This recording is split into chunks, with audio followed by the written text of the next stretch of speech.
Good morning, everyone. Hope you can all hear and see me. I am so delighted to be opening this event today.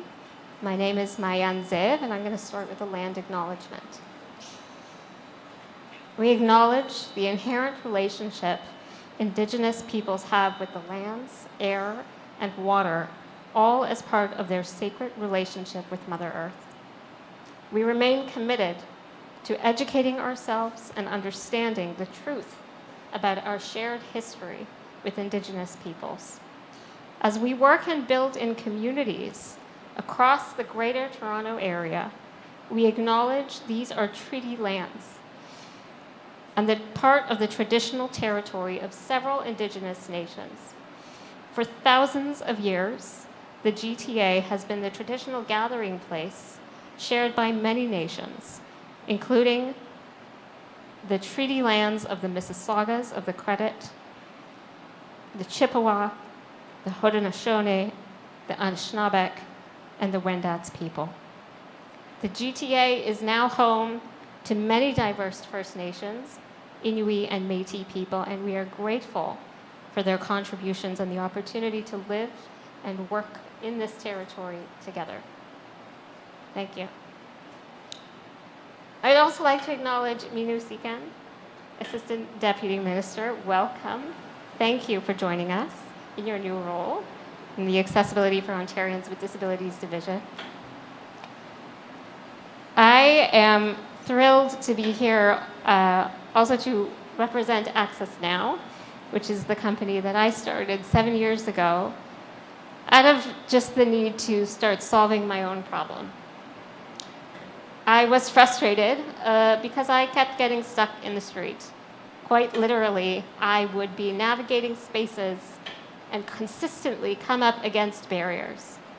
Barriers in the built environment, and that friction, because of the incompatibility of the designs of the spaces that we created, had me feeling othered, had me feeling like I wasn't valued, like I wasn't part of the design, development, or inclusion process that created the communities that I was navigating through.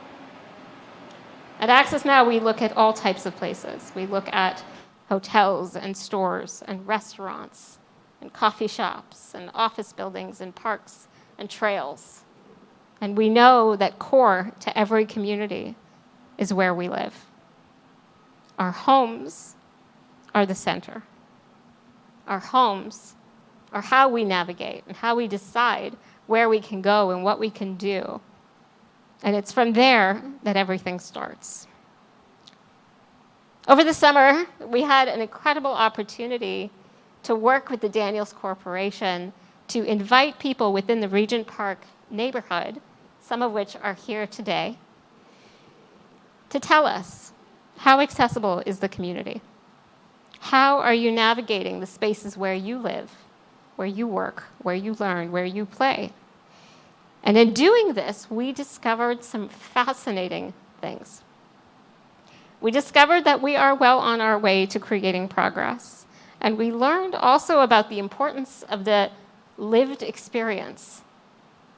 We continuously learn that the voices of people with disabilities are integral to making progress, to understanding and uncovering barriers that are still preventing people from reaching their full potential.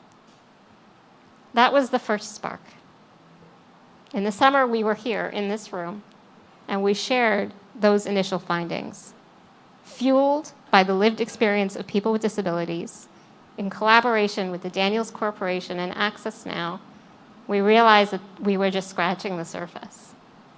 We realized that we had touched on something so important and so monumental that it needed more attention. And that's really why I'm so thrilled to be here today to open this event and invite some incredible people to be on this stage to talk about the importance of what we are calling an Accelerating Accessibility Coalition. We're talking about the right, respect, and dignity that people with disabilities deserve in engaging within their communities, finding accessible, affordable, and safe places to live, so that all people, regardless of their needs, are included within the communities that we build. And today we're going to open that discussion, to have some really important insights, announcements, and frank discussions about what we need to do and the start of hopefully one of the most exciting new journeys in breaking literally new ground that will create these accessible places to live. And so, with that, those are my formal opening remarks. I'd like to invite Jake Cohen, Chief Operating Officer for the Daniels Corporation, to share some remarks.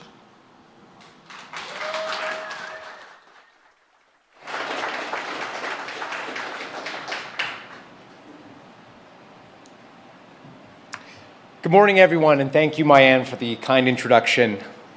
As COO of the Daniels Corporation, I'm extremely excited to be here today. Daniels has been building new homes and communities for nearly 40 years. And as much as we've learned along the way, we still have much room to grow. Safe and accessible housing without barriers is a fundamental right we believe people should have access to. One of our main focuses has been to build homes that accommodate the needs of owners and tenants, and to create environments that are welcoming and as inclusive as possible. When we thought about what inclusion really meant, we needed to look inwards at our own building programs. We needed to ask ourselves, do people with mobility, visual, auditory, or other accessibility challenges feel included when they were looking at a Daniels home?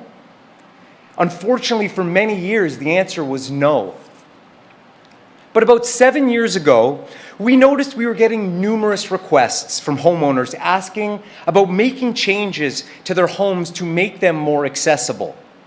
After examining the Ontario Building Code, and the Ontario Building Code's requirement for what barrier-free living spaces meant, we discovered there was a significant gap between those standards and what our homeowners and tenants truly needed to ensure their spaces were actually livable. In fact, we found that those with mobility devices felt excluded from the ability to live in many of our new and existing communities.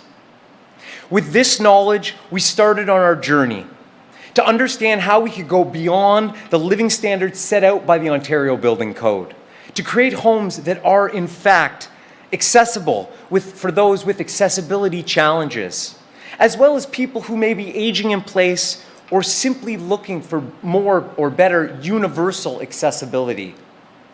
We were amazed by the information we learned as we sat down with those with accessibility, those within the accessibility community, as we discussed their lived experiences.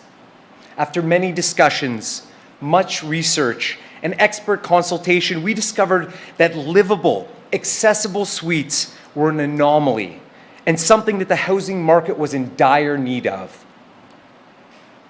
In 2017, as part of our commitment to accessibility, ensuring our communities that we build were truly inclusive, we launched our Daniels Accessibility Design Program, our ADP program, with support from Luke Anderson from Stopgap and BDP Quadrangle.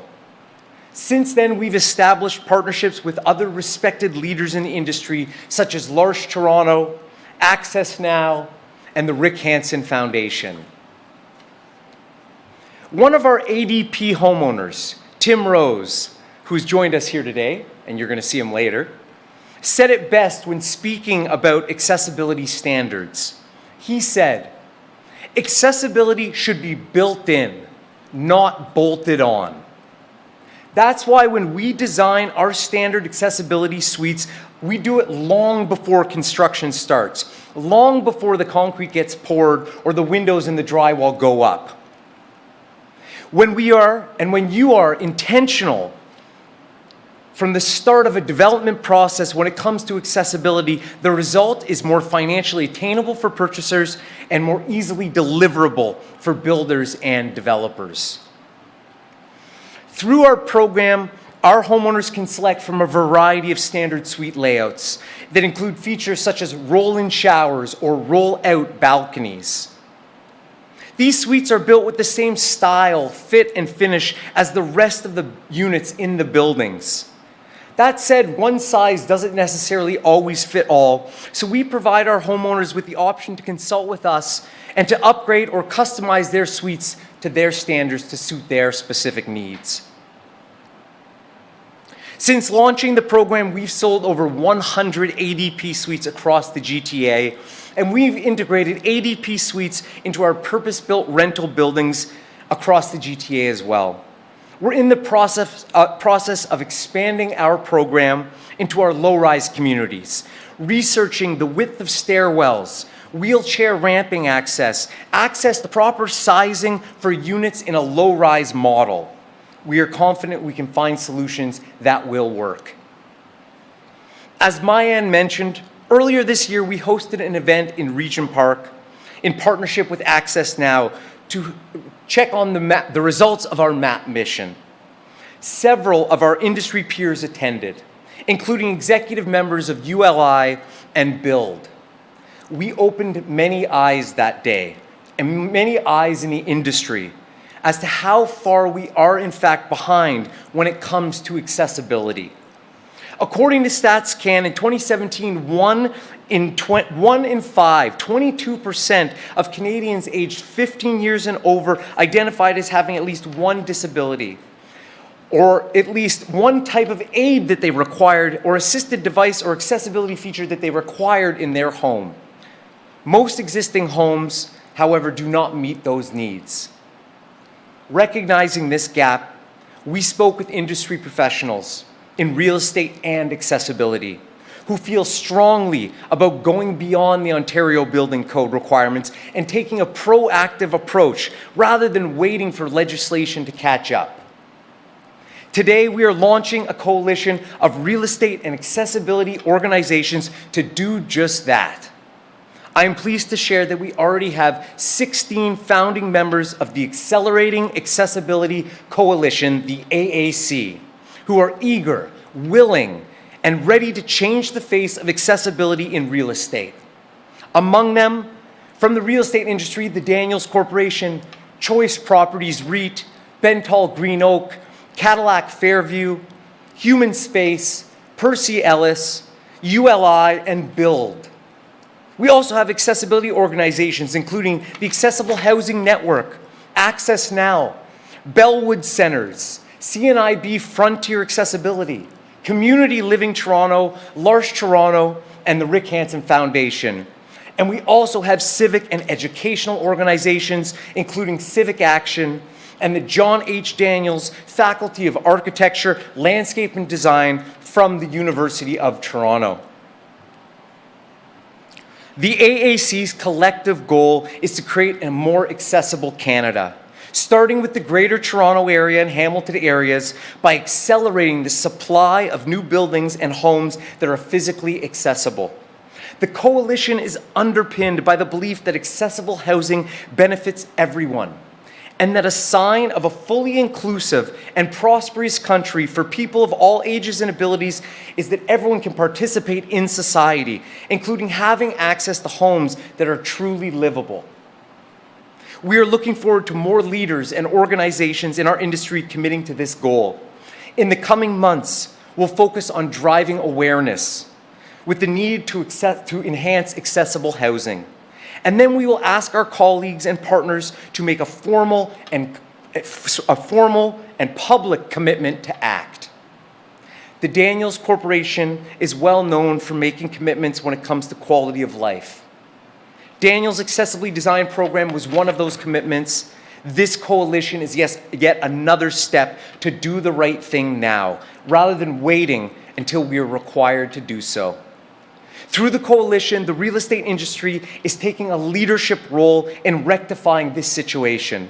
With more than 1.5 million homes slated to be built in Ontario over the next decade, we will tackle new build communities first, then we'll move forward and broaden our horizons across Canada, where together we can create a country in which everyone is welcome everywhere. And now it's my pleasure to introduce Jeannie Shim, the founder and CEO of Crosswalk Communities, a not-for-profit affordable housing development company. Today, Jeannie's representing ULI's Toronto District Council, and it's wonderful to have you up here, Jeannie. Thank you.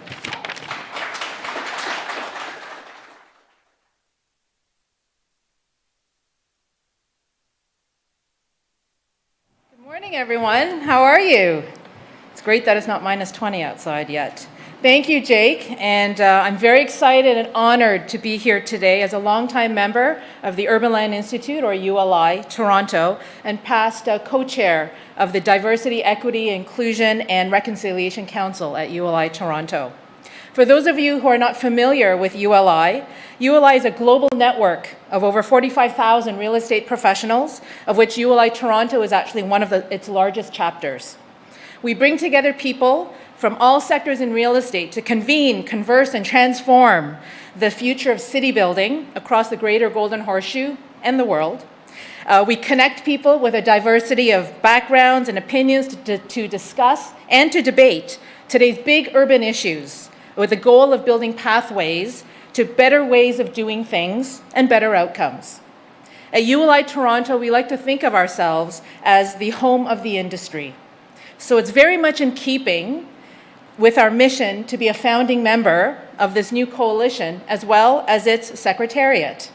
We will support the coalition in realizing its vision and mission by helping to develop and implement its strategy, attracting partners and funders, and leveraging our position to be able to connect the coalition with ULI members and the broader real estate and development community.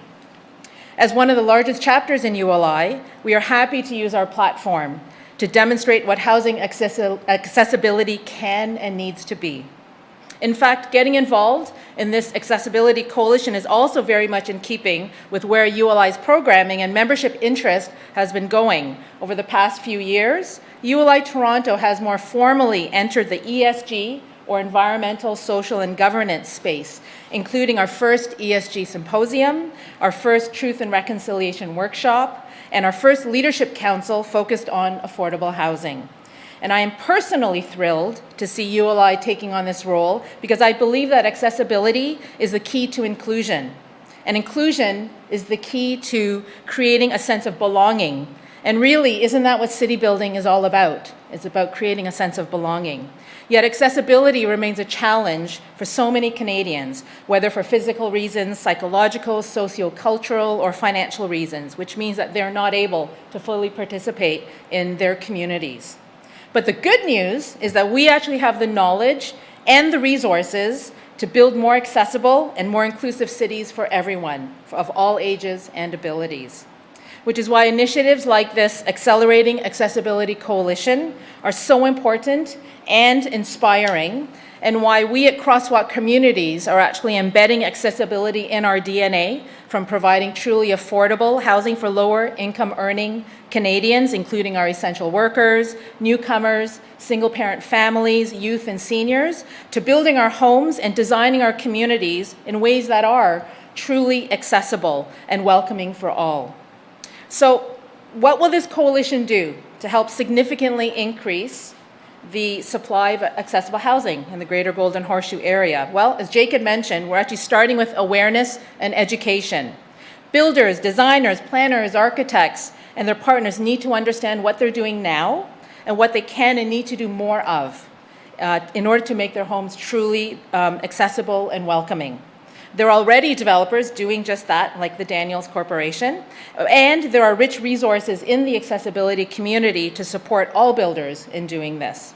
So today we are launching our accessibility toolbox, where builders and partners can go to get the business case, for standards, for expert services, and for connections to organizations representing people with disabilities.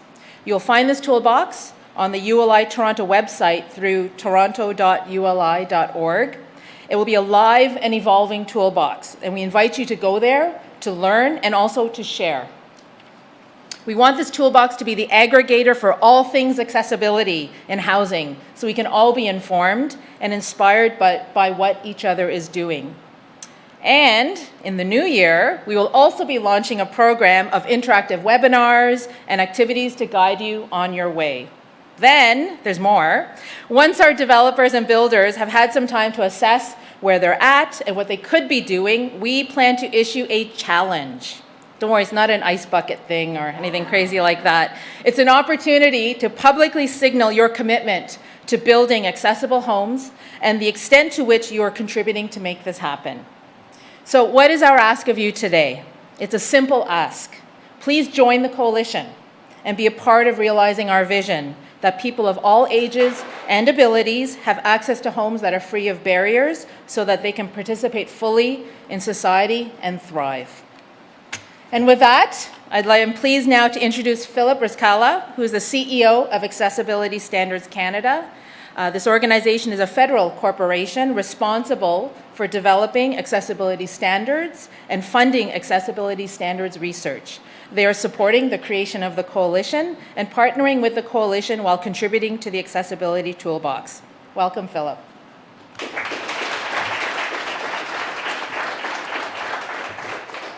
So I usually put a blank page on the thing to look at to say pause because I speak very fast. So put your hands up if I'm speaking too fast. So I think I have 7 minutes, right? Reality? I know I said 45 before. I gotta get an hour's worth in 7 minutes. Okay, so thank you very much for the introduction. So just a little bit about myself and why I'm here. So I am a seasoned civil servant. I've been in government for 33 years, and I spent the majority of that time either pushing regulations on people for construction or developing building codes. And what I've learned over that period of time is that we're getting this accessibility thing wrong. So if you look at the mandates that the governments have put in over the last number of years, and builders will know this very well, you've either got carbon reduction initiatives, you've got energy efficiency initiatives, you've got water efficiency initiatives, you've got greening initiatives, you've got tons of initiatives that the governments keep putting on you. So I'm here today to announce another initiative that the government's putting on you. In 2019, the Accessible Canada Act came into force. That act basically says that Canada will be barrier-free by 2040. That's in the area of built environment, employment, procurement, transportation, a number of areas. Canada will be barrier-free by 2040. And that act also spelled out 3 entities to help us get to that goal. One of the entities is my department. So as a deputy for Accessibility Standards Canada, we are responsible for the element of creating standards that remove barriers to accessibility. We also have a mandate to actually fund research every year through our grants and contribution program that helps to also eliminate barriers to accessibility. Now, I started off by saying that I've worked in government, and not to tell you that, yeah, great, I've been in government for 33 years. That's not the purpose of this. It's to tell you that what I've recognized over those 33 years is that when you look at building codes specifically, there's a section in the building code that says you can build a house this way, and if you want, and you really have an inclination to do so, then you go to this little section here that's highly inadequate, and then you can, and I can say this because I was your program director, so I'm talking about myself, nobody else in government. So there's a section in the building code that says you build a house, and then if you want to make it accessible, then you go to this section, and if you choose to use that section, then you can build it accessible based on the provisions that are in that. What that has led to is inconsistency across the country. So people will either build a home with accessibility features, or people may not build a home with accessibility features. And the codes themselves, and everybody's heard this expression before, but codes themselves are built on the principle of minimum acceptable. That means that if a committee sits there and they say that minimum acceptable for us is that you can have a high-rise building, and the expectation in a high-rise building, a 20-story building, is that an alarm sounds, the elevators drop to their first floor, everybody in that building evacuates except for those that cannot use the stairs. And those that cannot use the stairs basically sit on the 20th floor and they wait to be carried out of the building. That is minimum acceptable. And the committees deem that to be acceptable. So what Accessibility Standards Canada does with their standards is they say that minimum acceptable, yes, we're not changing the threshold of minimum acceptable. We're saying that, yes, if everybody can get out of the building in an emergency, everybody should be able to get out of that building in an emergency. If everybody can enter that building, everybody should be able to enter that building. If everybody can go into a a washroom and use a washroom on a specific floor, everybody should be able to use that washroom. So we're not necessarily saying that we want to change the minimum to here. We're saying what we want to do is we want to take the requirements for people with disabilities and bring it to an equal level. So we're actually more of an association, and we could probably change our name, but we're not going to, but we're more of an association providing equity for everyone. So we're not saying that you just get to choose 78% of the population and design for that 78% of the population. You design for everybody. And I'm going to say not 100% of everybody. You're going to design for about 99%, 99 point something percent. And the reason I don't say everyone, because as technology changes, we can capture more groups. And right now, we don't have all the information that we need to deal with every single disability that exists. While we're trying, that research is still ongoing. So we want to move from the 78 percentile to 99% percentile and get everybody captured within that accessibility mandate. My goal, hopefully, is that in the future, when you see building codes, you don't have a section on accessibility. So what I mean by that is that you no longer build a house or build a building or build an apartment building or an office tower and then decide after the fact to go to a section on accessibility and include those elements. Those elements should be embedded into the code itself. They should be embedded in the design itself. And what we believe that will lead to is a much better design and a much better inclusivity for everyone. So everybody benefits, whether you put accessibility into a building to accommodate somebody in a wheelchair or somebody with a visual impairment, everybody benefits from those features. I'll give you a really simple example. If we had a building that was 35 stories, actually, I'm going to go back. I'm going to give you a personal example. I have 2 minutes. So I'm going to give you a personal example. So 3.5 months ago, my mother had a stroke. So up to that point, she was active in the community and volunteered and did everything. So after her stroke, she can no longer walk. So she lives in a condo building on the second floor of the condo building, and 2-story buildings don't require elevators. So now she can no longer live in her condo. So she calls me up and she says, well, she doesn't call me Phil, she calls me honey, but she says, Phil, can you call, she lives in the Maritimes, can you call the building officials and have them put an elevator in my building? Because she thinks I write standards and I can kind of get elevators in her building. I said, I can do that, but the reality is that by the time the regulations go in today, it'll take 20 years before that elevator is in your building because it's existing. And that's the reality that we live in. If we don't start making changes today, we're all getting older. We're all at some point going to need some sort of aid or assistance, or a loved one, a parent, a grandparent is going to need that assistance. If we wait until the time we need it, you're going to be telling that individual, wait 20 years before you come visit me. And that's not the point that we want to be at. We want to be at a point that we start embedding those requirements in today and thinking about it on the onset of our construction. If we do that, we're going to be ready. We're not only going to be ready, we are going to be world leaders in construction. I go around, I've been to probably 8 or 9 countries in the last 5-6 months. And every time I go talk at those events, they look to us and say, boy, you guys are leading. Canada is really progressive. And then obviously I'm here, it's all perspective, but we are progressive. We're sitting, this is a testament, the fact that we have this many people here and a lot of people online listening to this and wanting to make a difference. You don't see this anywhere. We have a real opportunity to make a change. We have a real opportunity to start incorporating things into our design and making a change in the way we build our homes and our apartment buildings so that everybody benefits.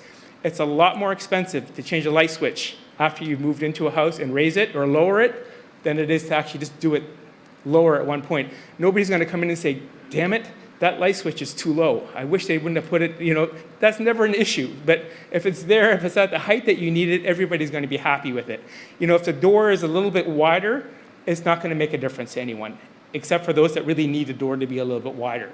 So there's a lot of simple things that can be put into construction that will cost you minimal, if anything at all, once you're putting it in, that could be embedded today. And as we start putting these in, and I'm hoping this coalition will kind of lead to some of these solutions, as we start incorporating a lot of these elements, it becomes mainstream, it becomes easier, we learn by our mistakes, we learn what the community wants, and we can start adding this in as we go forward.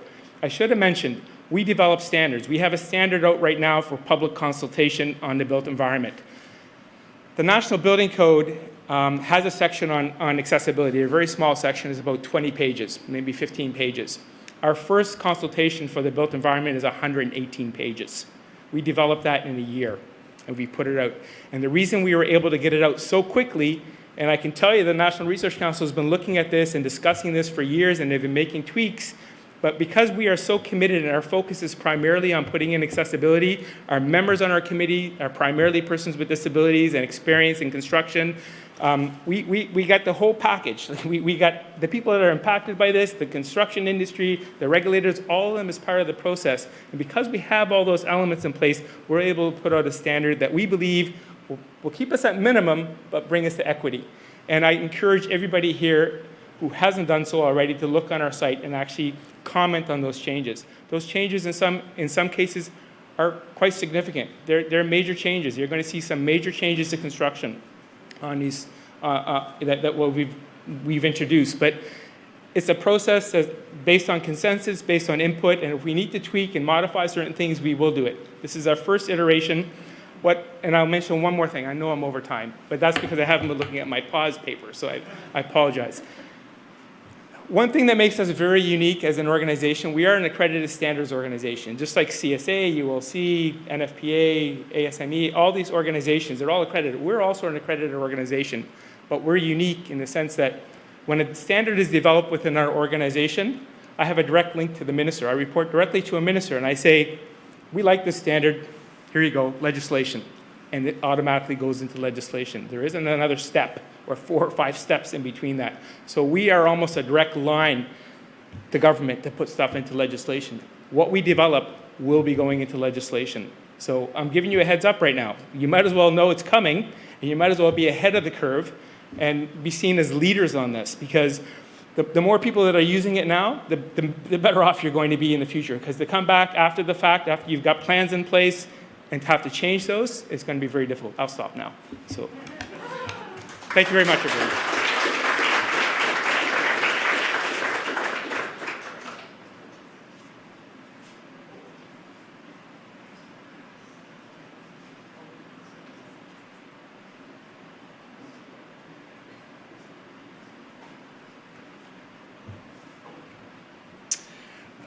Sorry, looking at the time of day. Good morning. My name is Dave Wilkes. It's a great pleasure to be here. I have thought a lot about this morning from a variety of perspectives. So allow me to introduce myself more formally. I'm the president and CEO of the Building Industry and Land Development Association of the GTA. Our members, we're 1,300 members strong. We represent the building, development, professional renovation industry, and many of the providers of services to our industry.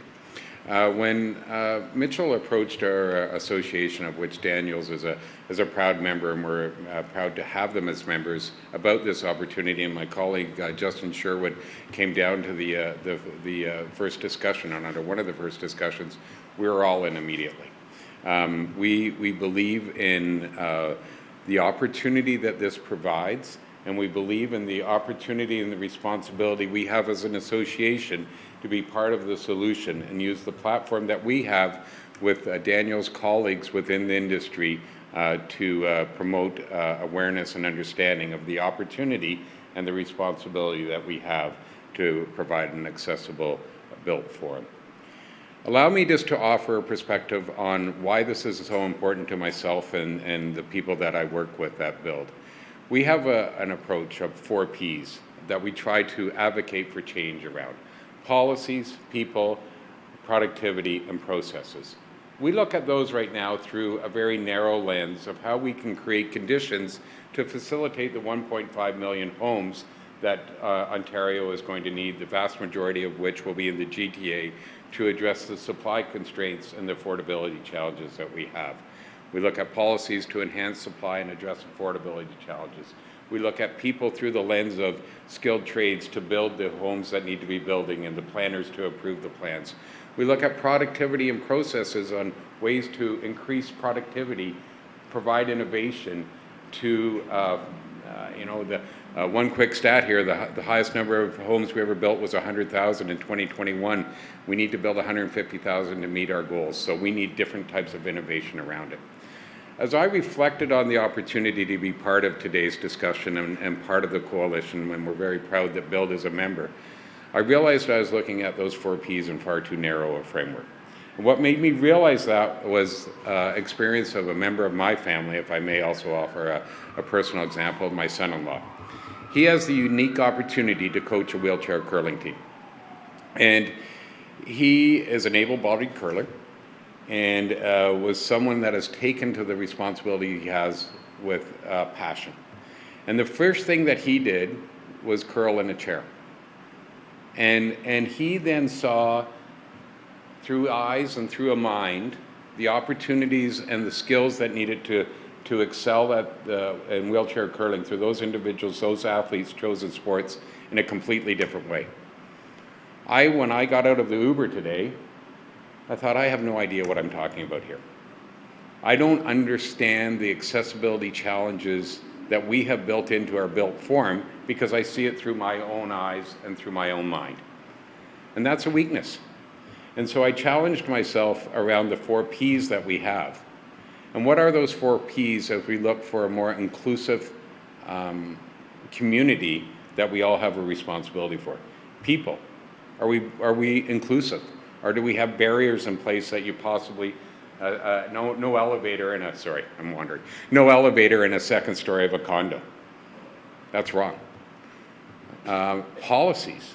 I mean, we have a challenge that the federal government will require accessibility by 2040, if I got my memory right here.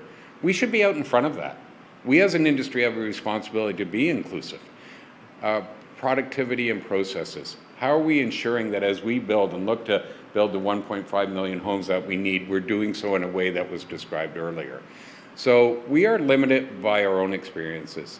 We are limited by our own eyes and our own minds.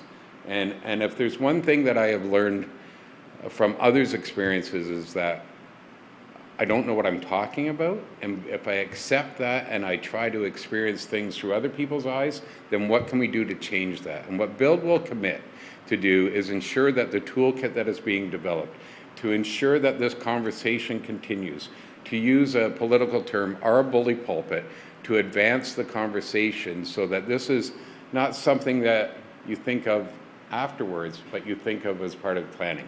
Much like we've used our platform around diversity, education, and inclusion, we need to use our platform not only to advocate for our core responsibility around creating policy change to enhance supply of housing, we need to use our platform to create policy change, awareness change, understanding, and action to create change around accessibility and all other forms of inclusion. So my challenge to myself is to view things through other people's eyes. My challenge to myself is to spend a day not having the gift of the mobility that I do, and what sort of conversations would that create for me if I have those experiences. So I'm humbled to be here. You have our association's commitment to advance the goal. I do thank ULI, Mitchell, and Justin for making me see things I didn't see, and talk is cheap, and we look forward to being part of the solution, promoting the goals, and continuing to promote this conversation. So thank you very much. Thank you for allowing me to participate, and I believe up next we have a panel that will provide some insights and opportunities as we go forward. Thank you very much.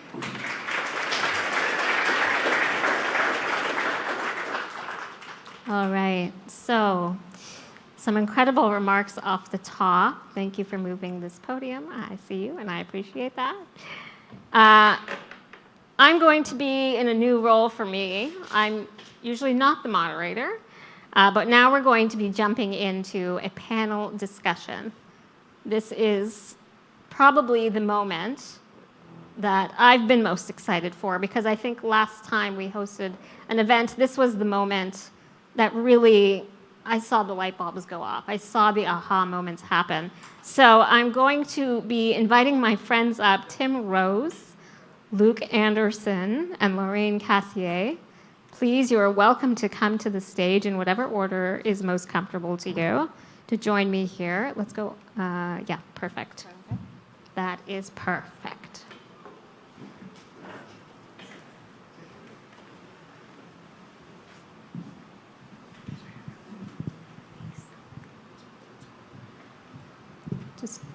Don't go any more back. Got it. All right. That would you- turn a really great event into a not so great event. Yeah. We can Yeah, do a that would be, nosedive. it would be newsworthy. Off the back of the stage. Yeah. All right. So I'm going to skip formal introductions, just in the sake of time, but quickly, just for anyone who's not familiar with the superstars on the stage right now. Right here to my right, I have Lorraine Cassier. She's a senior associate of accessibility and wellness practice at Human Space. I have Tim Rose. He's a senior consultant of accessibility at CIBC. And I've got Luke Anderson, who's the executive director of the Stopgap Foundation.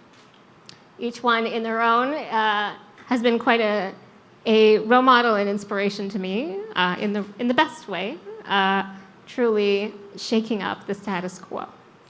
And as we're here gathered in a discussion on the importance of accessibility and inclusion, we're talking a lot about accessible housing. I'm going to start by just kicking it off to each of you to just ask the question of when you think of an accessible community, like, what does that really mean to you? Maybe Lorraine, we'll start with you. Thanks, Mayan.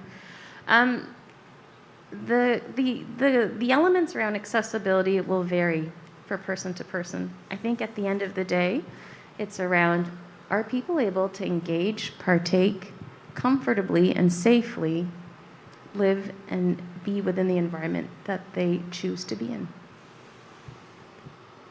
Tim, let's go to you. Yeah, thanks, Mayan. So I think for me, an accessible community means a community where myself or other individuals with disabilities can thrive and live in the way they want to live without barriers. And that sounds like a novel concept, living in the way you want to live, but for many people with disabilities, that is just not the reality right now. And so I think for me, it's about living the way that you want to live to the maximum of your potential. Yeah, that's me. Yeah. And Luke, when you hear the words accessible community, what resonates with you? I think of how I feel in the moment of experiencing a space that meets my needs. And that might be an experience that you felt in the past, where you've gone to an event. Perhaps today you're feeling comfortable.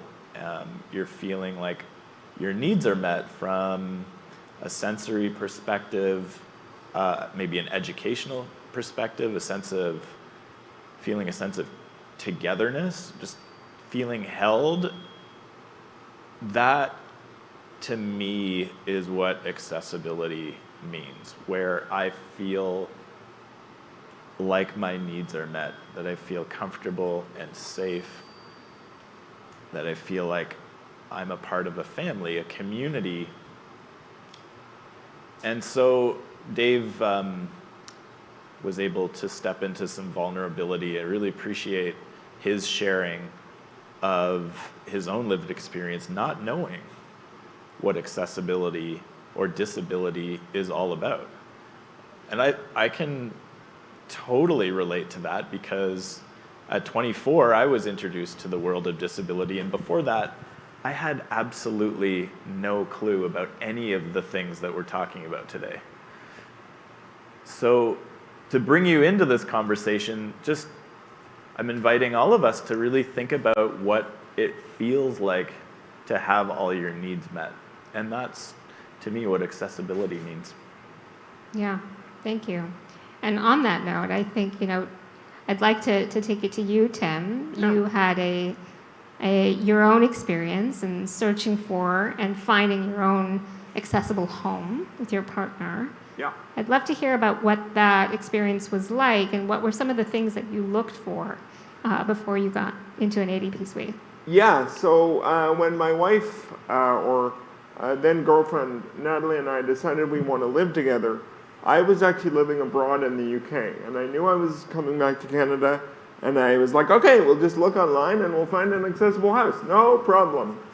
And then I realized, big problem.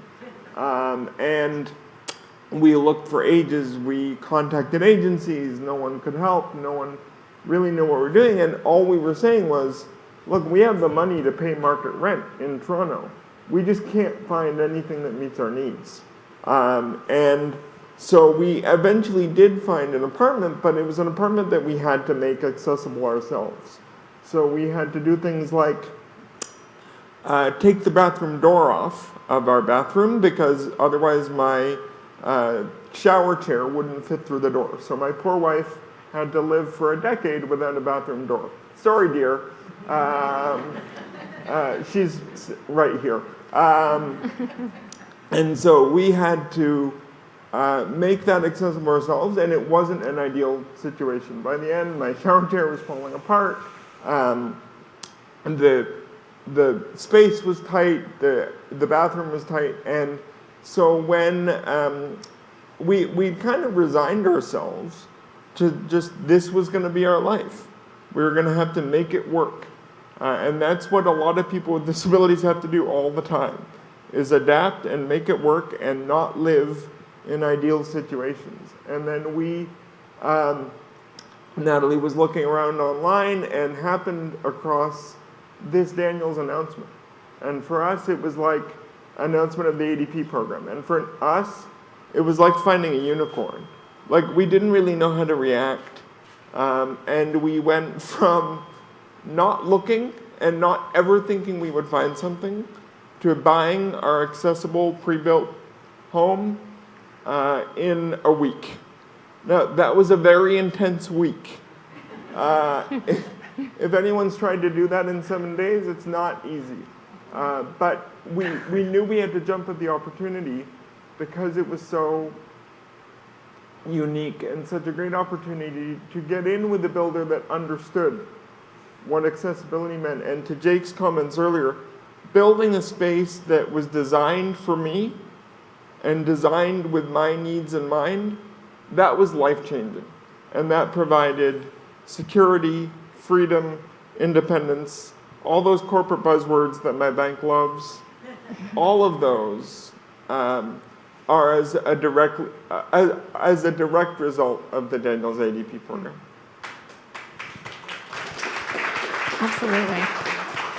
And I think you're touching now on kind of what Luke had said. It's a feeling. It's a response to something that just meets your needs without that friction. Right. Without that constant need to settle or fight for it or advocate constantly, right? Absolutely. And, because advocating, as we all know on this panel, can be exhausting, right? And so just knowing that I was moving into a space that worked for me, as I said, life-changing.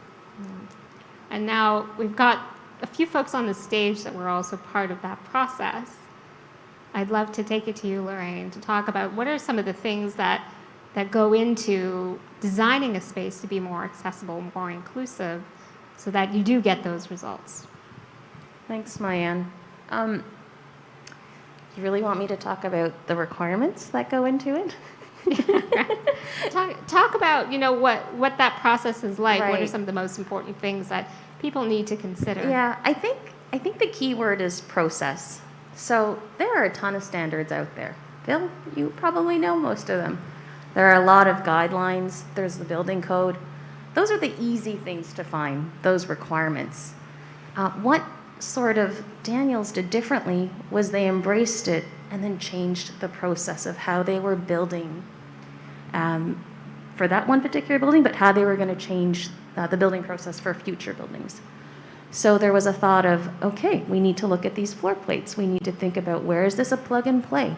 Let's not put the burden on the buyer, but let's take the responsibility as the organization to have something ready so that when someone asks for it, it's good to go. Just maybe need to tweak a few things based on, what Tim wants to see in your unit.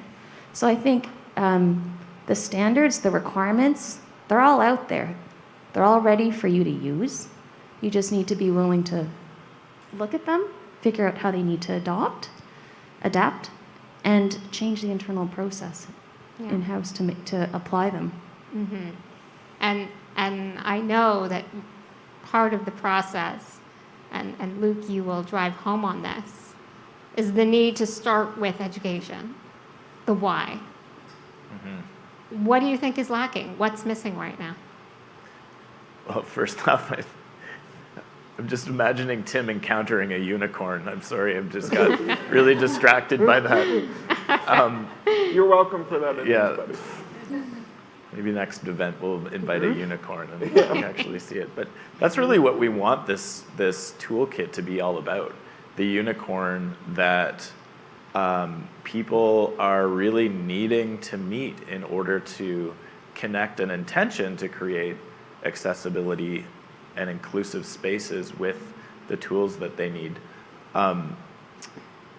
But there's 16 members so far. We want more people in this room, and that takes education. That takes a stepping into some vulnerability and recognizing that it's okay not to know. I didn't know at one time in my life. Dave didn't know at one time in his life. Many of you didn't know at one time in your life, and that's okay. That's all right. And now that you do know, we're all ambassadors of this really important movement that will create more togetherness, that will create communities that everyone can feel like their needs are met in. Can everybody take on that new challenge? Is there like a show of hands? Is everybody ready for that job? Yeah. Of just telling your own story, of telling other people in your networks about the work that you're now involved with, and taking Dave's lead and stepping into that vulnerable space, saying, hey, I don't know, but I would really like to know.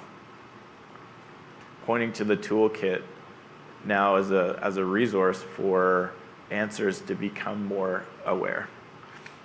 Yeah. It all starts with education and making people more aware, including ourselves, about the different lived experiences that bring us here into the room, and under that umbrella of disability just being part of human nature. It's part of being human. We will all experience a shift in the way that we move around our communities just due to the natural aging process.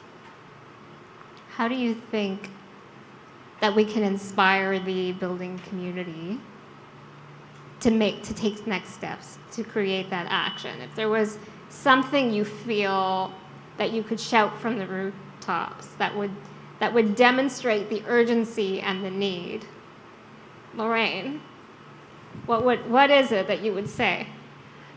You know, people are always asking me, how do you convince someone to build something accessible? And I say to myself, I mean, this is what I want to say to them, but don't say, I'm like, I don't want to talk to you about making something accessible. This is something that's happening. We're too busy to be talking about meeting minimums, we're in projects where we want to be where we're doing better. So if you're not on that boat where you want to build accessibility, like you need a lot of catching up to do. So everyone has some role to play. Everyone works, operates, has their sphere of influence. What is it?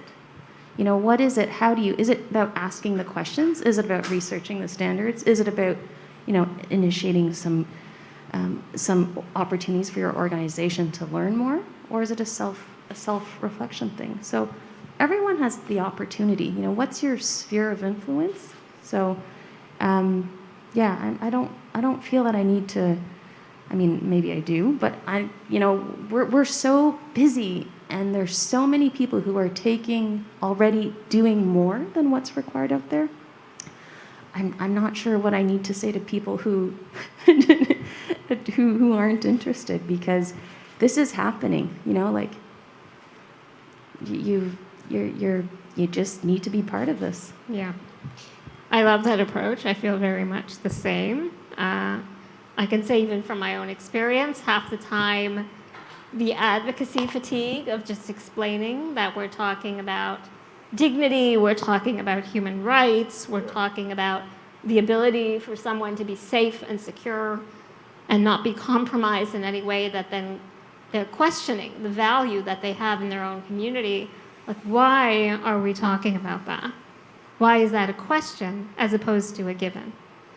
That, I think, is partly why we're here, to accelerate the process of that learning, or what I'd say unlearning. The unlearning of the processes and systems that we've developed within communities that exclude people. Tim, you've done a lot of work in educating people to do that unlearning. What are some of the biggest aha moments or the gaps that you find that you are constantly kind of drilling down on? Well, I think for me, one of the big things is you have to make accessibility relatable to people, right? And Philip talked about, the experience with his mother having a stroke, and until accessibility is relatable to you, you don't often see it, right? Luke, you talked about that, before your injury, and I think it's really important to make accessibility relatable, but also, and I'm gonna say this, and I hope it comes out the right way. I never really know in my mouth sometimes. You have to make accessibility exciting and not some boring medical lecture, because that's not what accessibility is. Accessibility is innovation. It is change. It is led by change makers across this country. And as we talk about the value of innovation and kind of that spark of creativity, all of that is inherent in accessibility. And so it's not, we need to move away from, and I think we are as a society moving away from this, but we need to continue to move away from seeing accessibility as something that is only handled by physiotherapists or occupational therapists. And I can say that because I'm married to an OT. We need to move away from that and towards something where accessibility is truly seen as what I know it is, which is a spark of innovation. A spark of innovation. Yeah. And Luke, when I've heard you speak at least once before, and in your remarks, you often talk about, where we can see those innovations. Can you share with us a little bit about where are the interactions that we can look to now for inspiration? What are great examples of accessible, inclusive design? I'm seeing a smartphone. We've all got them in our pockets. Yeah. I think that's a great example of something that incorporates accessible features that were originally implemented to help empower someone with a disability. And now we're all voicing texts to friends and our networks. We're all swiping left or right on our online dating profiles. What are you doing? I mean,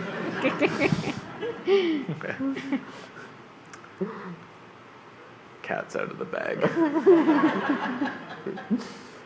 That's just a small example of what can happen when we design something for someone with a disability in mind. Generally, it goes and benefits all of us in a really huge way, a really shape-shifting way that disrupts the status quo and brings us into spaces that are more connected. Yeah. So you're talking about design. Talking about design, yeah. And design, and I'm just going to take a little bit of a leap here on you, is not necessarily this medical OT-driven only, although OTs are incredibly important. Yes. World.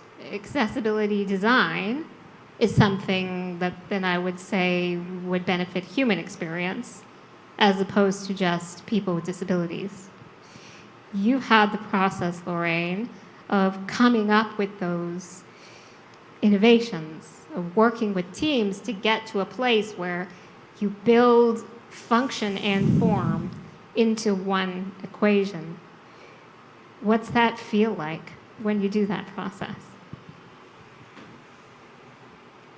And sometimes it's wonderful because you have a team and they're all committed and they're all there and they're questioning me. Questioning me not out of,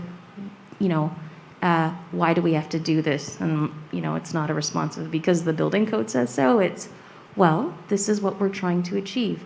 How do you think that this could be better? Because everyone, like landscape will have an opinion, interiors will have an opinion, architecture will have an opinion. And so the process is actually really, really great. We all sort of can evolve and feed off of each other. What becomes even a more enriching experience is when clients say, all right, we know that you know what the building code says. We know what the standards say. How do we know you know what you don't know? And I'm like, that's a great question. This is our opportunity to find out those things that are not embedded within our codes, and hence the live experience. And so that idea that there's that openness to understanding the gaps and how that changes is also part of that innovation and design process. And we're lucky enough to be working with clients that want to do that. And so, the discussion of let's do accessibility why is a whole new level when you've got people at the table who are thinking that this is an opportunity to be doing better. Yeah, I love that. Because that makes me think of competitive advantage. Like, that's where that takes me. Then we're not talking about the bare minimum. We're talking about what do we do that innovates? What do we do that makes us shine? And, there is a market here. There are people who need homes, people who are looking for accessible, affordable, safe places to live that do not have them. Right? And so when we talk about the process of moving beyond the have to the want to, that's where the innovation is. That's when we get to kind of those golden nuggets that unlock potential to things we haven't seen before. I think that's the most exciting part, or one of the most exciting parts of this coalition. It's a commitment to venture into space that may be unknown, to create new. That sounds like a Star Trek episode. So this is also meant to be an organic discussion. I don't want to, if you have something that as we're engaging in is popping up, please respond to that. Feel the space to do that. One thing that I'm thinking of is the fact that disability is one of the very few diversity groups that you can join at any time, right? I always say to people, you can join it through illness, injury, or dumb luck. My disability is the number one asset I bring to work every single day. It's the number one asset I bring to my life every single day. And framing disability as an asset is unique. But in the context of housing, framing disability as something that can help us get to that unknown next big thing is a huge asset. Right? We are a community that has had to adapt. We adapt every single day. We have to get creative every single day in the way we do things. But we're also a community that is growing faster than pretty much every other community out there. So the more voices and ideas we bring in, and I'm not just talking about people with lived experience, but allies and business leaders and community leaders, the more voices we have at our table, the more ideas we have going up on this giant whiteboard that is, how do we fix accessibility in Canada before 2040? The more we are going to uncover, as you said, Mayan, that next big thing that we might not even know exists yet, right? And I think that's really, really powerful force for change.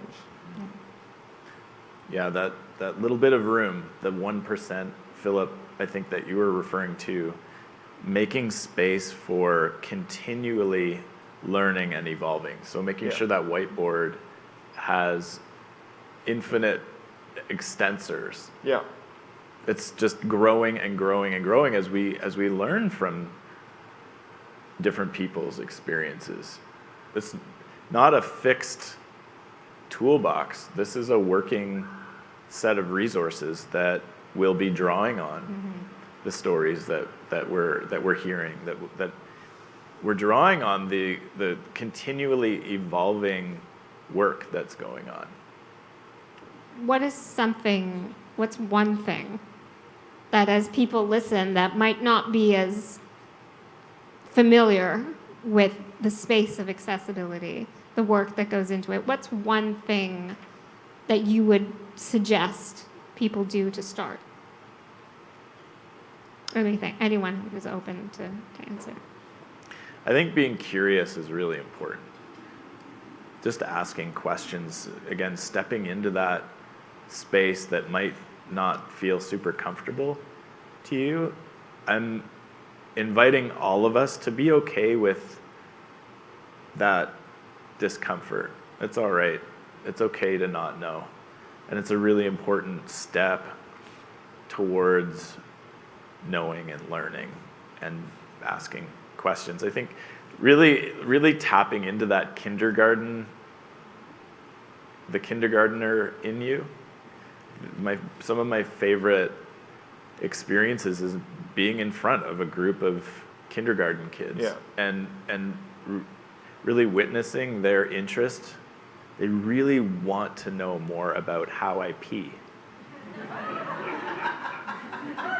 Do you want to share that now? Or?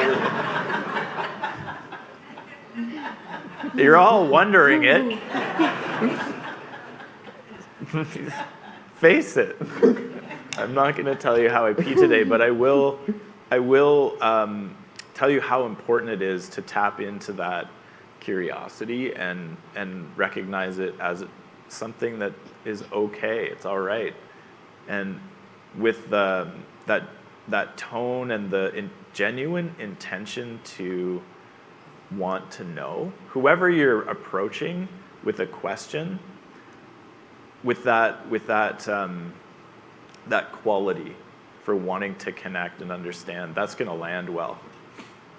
Yeah. I'm really glad that you brought up the kindergarten thing, because I was going to say a similar thing, which is that my one piece of advice for anyone who wants to learn more about accessibility is to start, going to websites and looking at organizations that you might want to get involved in or be on their listserv of, but also approaching things with, I was going to say, a childlike wonder, because often the best questions that I've ever got about my disability are from little kids, right? And for me, I mean, little boys especially see me and I'm essentially driving in a tank.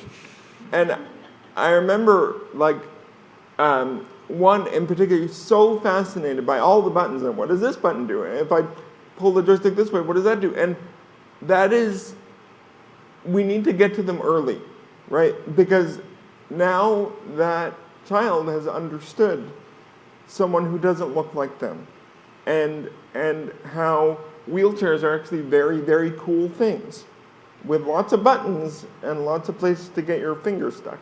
But I think approaching accessibility with almost that wonder and curiosity, as you said, look, I think that is the critical step.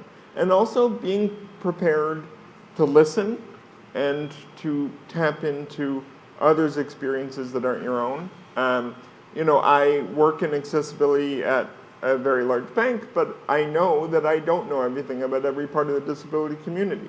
So if there's an issue with one of our deaf clients, for example, I will go to one of my deaf colleagues, right? Because I want to tap into their lived experience. So you're never going to learn everything. There's no disability book that you read it cover to cover and then you're done.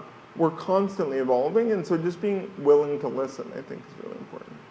All right. So childlike wonder, willing to listen. Lorraine, what are you going to throw in? Yeah. So I'm just thinking about people I work with, and they might not be so brave to ask you, how do you do this or what's that about? And that vulnerable isn't something where people feel like they need to do a little bit of, what am I getting myself into? Maybe I'm not going to participate. Maybe I'm not going to ask the question. Maybe I'm not going to challenge what Lorraine says. And that makes it really boring for me. And so I've encouraged clients, people we work with, go on social media. See what people are putting out there. Find an organization, see who they follow. Why do they follow them? Why do they care about their perspective? You know, some things there'll be a range of comments out there. But at least there's this sort of little secret way to safely begin to understand what some of the context and nuances out there, because people are happy to share. It's just a little bit less brave, but it's a starting place for people to do it safely, and then maybe feel a little bit, okay, now I'm going to ask Luke about XYZ. About the peeing thing? Hey, Yeah. So being exposed to creators or to people with different perspectives can often kind of, start that appetite for further discovery. And so social media is what you're saying is kind of one great way. So we've got wonder, we've got Willing to listen. willing to listen, and we've got just exposure. And so in the last few minutes that we have, so I think this has been a really healthy discussion, and mostly what I'm hearing across this panel is the discussion about humanity. Like really what we're talking about are things that we all want and need, and how do we get closer to ensuring that people who don't have those things, and specifically people with disabilities, are included in that process. So the last question I'm going to pose to each of you, and maybe I'll start with you this time, Maureen, is what you wish, like what, if you could finish the sentence, I wish in this context to be different, to change, fill in the blank. I wish people just cared more. If people cared more, then they'd ask more questions. They'd push themselves. It just unravels a series of experiences and processes. So I wish people just cared more. I wish that accessible housing is no longer seen as a niche need or a niche issue. I wish it to be the universal norm.